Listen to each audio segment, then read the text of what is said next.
اللہ الرحمن الرحیم۔ عام لوگوں کی خواہشات اور امیدیں ہوتی ہیں، کامیاب لوگوں کے مقصد اور منصوبے ہوتے ہیں۔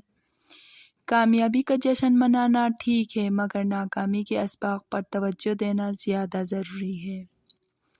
غلطیاں اس بات کا ثبوت ہے کہ تم کوشش کر رہے ہو۔ جب تم ہمت ہارنے لگو تو سوچنا تم نے شروع کس وجہ سے کیا تھا۔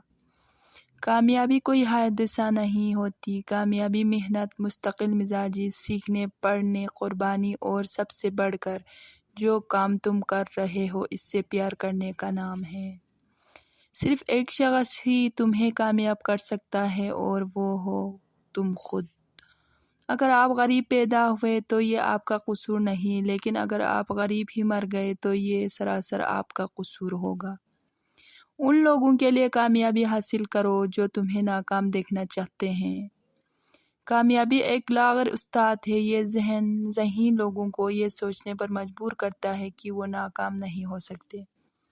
میں ایک سخت کام کرنے کے لیے ایک سست اور فارغ آدمی کا انتخاب کرتا ہوں، کیونکہ مجھے یقین ہے سست اور فارغ آدمی اس کو کرنے کا آسان طریقہ تلاش کر لے گا۔ جب آپ کے ہاتھ میں پیسہ ہوتا ہے تو صرف آپ بھولتے ہیں کہ آپ کون ہیں، لیکن جب آپ کے ہاتھ خالی ہوتے تو دنیا بھول جاتی ہے کہ آپ کون ہیں۔ کچھ لوگ تھوڑی قسمت اور ہنر سے بہت زیادہ مال و دولت حاصل کر لیتے ہیں۔ جسے ہارنے کا خوف ہو وہ ضرور ہارے گا۔ اگر آپ اچھا بنا نہیں سکتے تو کم از کم ایسا کریں کہ وہ اچھا دکھیں۔ اپنا موازنہ دنیا کے کسی دوسرے فرد سے مت کرنا، کیونکہ ایسا کر کے آپ اپنی ہی توہین کرتے ہیں۔